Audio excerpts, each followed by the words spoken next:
दोस्तों, क्या आपने कभी सोचा है कि अगर किसी देश का पूरा डिजिटल डाटा जैसे आपका आधार, यूपीआई ट्रांजैक्शन और सरकारी रिकॉर्ड्स किसी बड़े साइबर अटैक या नेचुरल डिजास्टर में खत्म हो जाए तो क्या होगा?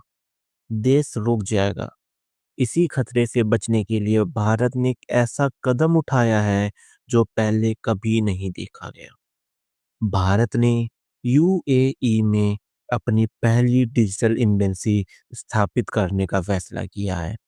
आज की इस वीडियो में हम डीप डाइव करेंगे कि आखिर डिजिटल एम्बेसी होती क्या है, भारत ने यूएई को ही क्यों चुना और क्या हमारा डाटा दूसरे देश में सुरक्षित है। साधारण भाषा में कहें तो जैसे देश का एक फिजिकल एम्बेसी होता है जो उस देश की जमीन मानी जाती है, वैसे ही डिजिटल एम्बेसी एक देश का सर्वर का वो हिस्सा है जो दूसरे देश में फिजिकल रूप से रखा होता है, लेकिन उस पर कानून सिर्फ अपने देश का चलता है। अगर डाटा यूएई के सर्वर पर भी है तब भी यूएई की पुलिस या सरकारी एजेंसीज उसे भारत की मर्जी के टच नहीं कर सकती। ये वियना कन्वेंशन के डिप्लोमेटिक रूल्स की तरह काम करता है। इसे डाटा सोवरजिन क्लाउड भी कहा जाता है। भारत को इसकी जरूरत क्यों पड़ी? भारत एक डिजास्टर प्रोन एरिया में भी आता है और जियो पॉलिटिकली सेंसिटिव भी है।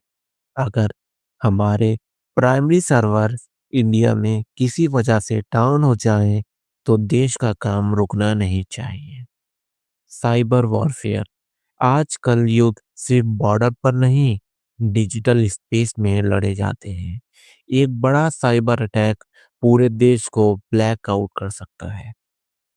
डिजिटल एम्बेसी एक सेफ हेवन की तरह काम करती है। क्लाउड कंटिन्यूटी भारत की 1.4 बिलियन जनता का डाटा इतना बड़ा है कि हमें ग्लोबल स्टैंडर्ड के बैकअप की जरूरत है। यूएई यूएई का global cyber security index GCI score 0.891 है, जो दुनिया में टॉप लेवल पर आता है। उनके पास वर्ल्ड क्लास डाटा सेंटर्स और एआई रेडी इंफ्रास्ट्रक्चर है। जियोपॉलिटिकली ट्रस्ट पिछले कुछ सालों में पीएम मोदी और यूएई का प्रेसिडेंट शेख मोहम्मद बिन जायद के बीच दोस्ती बहुत गहरी हुई है। हम उन पर भरोसा कर सकते हैं। भारत और यूएई का ट्रेड 85 बिलियन डॉलर से ऊपर है। जब दो देश के आर्थिक रूप से इतने जुड़े हों तो उनका एक दूसरे पर भरोसा करना आसान हो जाता है। इस समझौते के तहत यूएई डाटा पर कोई दावा नहीं करेगा। Data end to end encrypted होता है। इसका मतलब है कि डाटा यूएई भेजने से पहले ही लॉक कर दिया जाता है, जिसकी चाबी सिर्फ भारत के पास होती है। इस्टोनिया ने 2017 में लक्जमबर्ग में ऐसी ही एम्बेसी बनाई थी जब उन पर बड़ा साइबर अटैक हुआ था। आज तक उनका डाटा वहां सुरक्षित है। डिजिटल इंडिया और economy 1 trillion dollar economy Bharat का लक्ष्य है। 1 ट्रिलियन डॉलर की डिजिटल इकोनॉमी बनाना बिना किसी सिक्योर डाटा के ये मुमकिन नहीं है।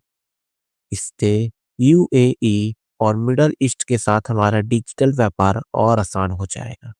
टेक्नोलॉजी ट्रांसफर इस समझौते से भारत में भी एडवांस डाटा सेंटर्स और सुपर कंप्यूटिंग क्लस्टर लगने में मदद मिलेगी।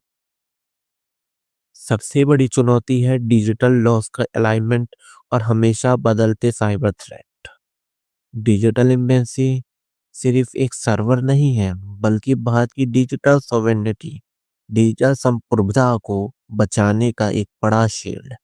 ये दिखाता है कि भारत अब सिर्फ दूसरे डिजिटल यूजर नहीं बल्कि डिजिटल लीडर बन रहा है। आपको क्या लगता है, क्या भारत को और भी देशों में अपनी डिजिटल एम्बेसी बनानी चाहिए? कमेंट सेक्शन में जरूर बताएं। वीडियो पसंद आए तो लाइक करें और सब्सक्राइब करें। थैंक